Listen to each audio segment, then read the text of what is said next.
I know that you said that, you know, you didn't want to talk about Nipsey, but I think it's one of the most spoken about, you know, things in this business that, you know, we lost him so early and he done so much for his community. What did he mean to you, if you don't mind asking that?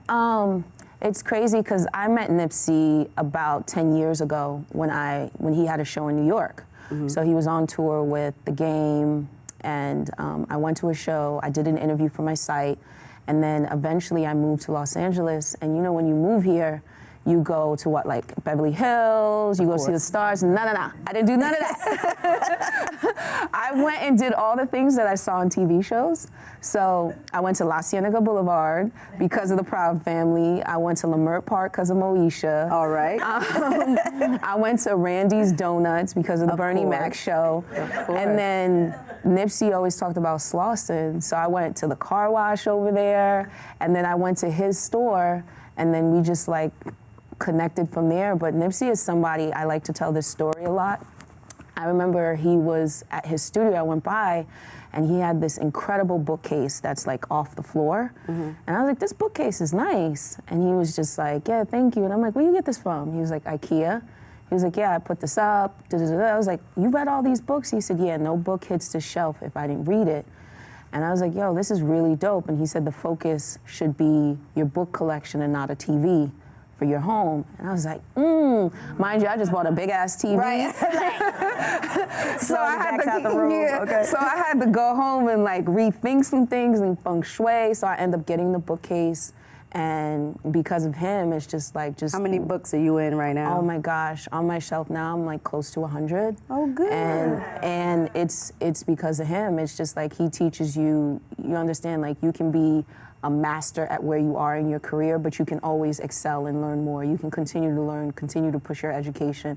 Because of him, I went back to school, broadening my business, just being an overall better person. You come and you're supposed to revamp an artist's career and put them in the right mode. And here he is revamping you as a person. The great thing about Nipsey is Nipsey had a way, and even when to this day I meet so many different people who tell me a different story about him, is because he always found a way to pour into people. And he could meet you for 1 minute, it could be a 10-minute exchange, it could be an hour. He always found a way to pour into you. And that's one thing that I will absolutely love. He was one of the greatest people, that I worked with, because besides pouring into him and making him great, he made everyone around him great. Just looking now at J-Rock, Jorge, Steve Carlos, and just everyone else who's on his team, Adam, who are continuously excelling and doing great with other entities and things that they're doing, and it's because of Nip. That's a blessing. Yeah. That's a blessing. Shout out. Shout out. His album I saw that his album just went platinum. Yes. So that's a beautiful thing. That's a beautiful thing. Shout out to everybody on that team and everybody around you guys for that matter. Now let's talk about some stuff with Lil Wayne and how you got into this. How did you become the face? Like, because I know I follow you on Instagram, I follow you on Twitter, of course, and I always see you like just blowing these guys up. Like, how did that come about? Like, what made you want to get into that business? Because I saw the thing with Jim Jones and how that like got crazy and like went out of hand. You was like, nah, I was there for you and I helped out and I made sure that y'all was straight. Like, what's up with that? Like, you know what I mean? It always gets difficult, because at the end of the day, I tell people, like, I'm a woman in this business. Right. And you know, it's like I try to look at the glass half full and never say to myself, I try not to walk into a meeting going, oh my gosh, with these thought process of, okay, I'm the only female, I'm the only black female. I try to just keep a positive mindset and just understand I'm shifting culture. I'm trying to make you better, whether you see it or not. You don't see it, cool. Let me go over here. You continue to be Ray Charles. Much love to him, but you continue to be Ray Charles. You gonna be black. Let me go over here to somebody who sees the vision, because at the end of the day, I'm here to make you be better. And if you don't want to accept that, then I'm force it. There's been some people that... It definitely gets rough, because it's just like everybody, now we're in this microwavable age. Of course. Where people will want to, like, I can't work with everybody who reaches out and they'll be like, oh, I got a bag. I'm like, I don't know what that means. Every bag's not a good bag. Yeah. So You talking about $1 million rack? Not what we think those. But like with certain things, because you have to realize, because when they give you this money, they think they're worthy of your time. They own you, and it's like these invisible shackles go on you where they're like, oh, I want to go, what's that? I want to go to that. What's this? Make me like this. And so many people be like, oh, I want to be like Nip, or I want to be like YG. And I'm like, you can't. They have swag and it's inside of that. Yeah, it's them. Yeah, and I'm just embodied. Like I was gonna say that too about Nip, a cover. Like, you know, you can't judge a book by its cover. Yeah. You know what I'm saying? Because you wouldn't think that he would be reading all these books and be so inspirational to people. And when you meet him, it'd be like, yo, what's up? You know, and that, I mean, so that's crazy. And I think, I mean, but that's your job, right? When somebody comes to you and say, listen, can you work with me? What can you make me the next? Whatever it may be, it's like my goal is to, from a branding and marketing perspective, is to just take you, whatever your profile is, make it bigger, put you in new situations, new rooms, because I hate for us as people of color to minimize what we can do, brands we can work with, places, rooms we can be in. Mm-hmm. So any chance that I get, I like to make things bigger. So from Michael Phelps when he did the Olympics, like the stuff with Jeezy, like that was a moment. You know, Lil Wayne at the NBA All-Star game when he was there with the $1 million headphone. That was a moment. When we took over the MTV Awards with Wayne, that was a moment. I just don't. What about YG? Oh my gosh, well, I think you guys heard the F Donald Trump song. Yeah. You know, and we've seen the mannequin on stage when he does the shows. I mean, he's another one. Like besides Jay-Z, he had his own display at Barney's. You know what I mean? And his collection was sold out there. So it's just not putting ourselves, especially people, I'm big just on us, not putting ourselves in this box thinking, okay, we can only work with this brand and do this and XYZ. But it's like, no, we have these platforms. Why not make ourselves bigger?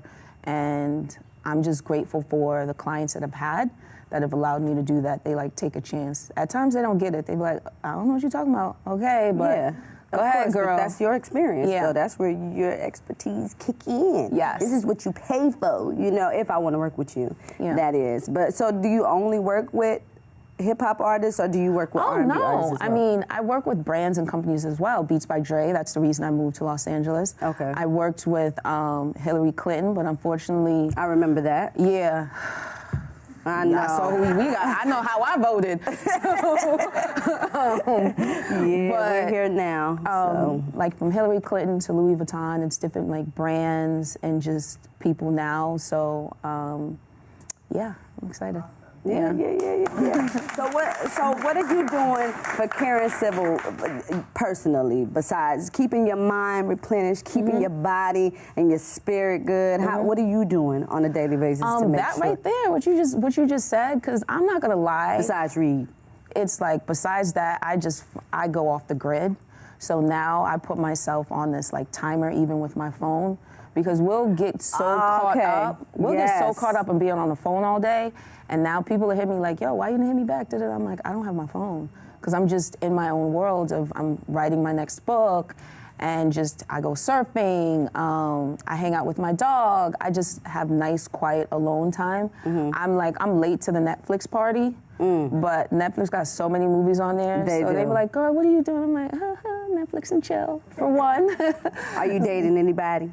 Oh, yeah. So, about that. Oh, yeah. You guys get, okay, 15. Yeah. Girl, I'm sorry, you got a question. Hold on, this is some juicy stuff. Hold on 1 second, I got you. It's hard out here for a pimp. It's hard out here. Well, you can't be pimping. No, it's hard because I feel like they're gonna see this. I'm joking, y'all. But it's like, it's hard because it's different people who and you're such great. A businesswoman. Yeah, and you move around a lot. You got to think about that too. I'm around a lot of men. Hello. Is that hard? I mean, dating. That, men's ego. Hello. You know, and at the same time too, I'm like not very in that sense of like, I guess they look for certain women to be fragile or expect them to like take care of things. It's just I'm very chill. And that throws people off because I don't know the stigma of angry black woman. I know. So they're. Because I'm not angry. They be wanting that. I be like, I'm good. So they're so confused because they're like, okay, are you about to kill me? I'm like, no, I just don't care. And they were like, okay, so you don't want to talk about it? I'm like, nope, I'm over it. I'm done. And to so them, how does that work though? It doesn't, like, because that's what I'm saying. But the thing is, it doesn't. But I'm like, at this point in my 30s, I'm gonna find somebody who gets it, who doesn't want to see me upset, and who's not questioned by me. Like, if I do something wrong and somebody, like, you hold me accountable, I'll be like, you know what? I apologize. Let's figure out how to move forward. Okay. That's me. All right, I understand what you said. I apologize if I made you feel this way. I'll work on it, move forward, and that's it. Yeah. Certain people like to drag an argument for like weeks. I don't have the energy or the time. I got so much to do. Like, let's try to condense this into a 10, 30-minute thing. And then let's move forward because we still got to get lunch and there's a lot of Netflix to watch. You know what I'm saying? We got to get to that. So this is the last thing, sorry. Mm-hmm. So do you find that as a woman, as a black woman, and trying to date in this business, and I mean, because it's kind of hard, you know? It is. A lot of men like the idea of you. Like, they like the idea of, like, I meet them, they're like, oh my God, I love you, Karen. I love, man, you're so this, and you're so inspiring, blah, blah, blah, blah, blah, blah. And I'm like, okay, great. And then when you're actually busy and actually out, they're like, wait a minute, you doing too much. So why you wearing that and all that? It don't even get to that. It's like, oh, why you gotta go to work, or what you mean, or XYZ, and it's just the things that they want you to be motivated off of. That's crazy. It's just certain things don't excite me.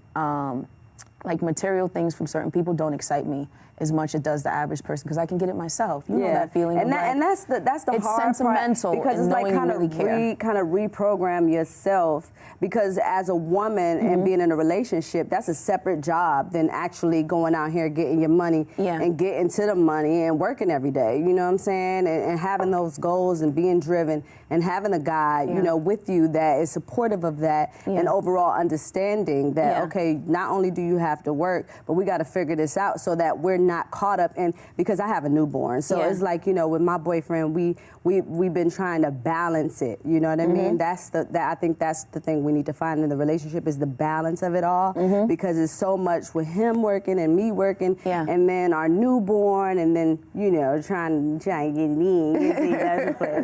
Okay, we're gonna go to a question. Sagapet Karen, I know that you are Haitian and by descent, and I just wanted to know, how do you incorporate that into everything you're doing? Oh, wow. So I started my Live Civil platform when I first moved to Los Angeles. It started off with a brunch, and then now I have the foundation, which we have a playground in Haiti I did for my 30th birthday. The playground was great, but then the school was depleted, so I ended up renovating the school. So they renamed it, so I have the Live Civil School in Haiti as well. Thank you.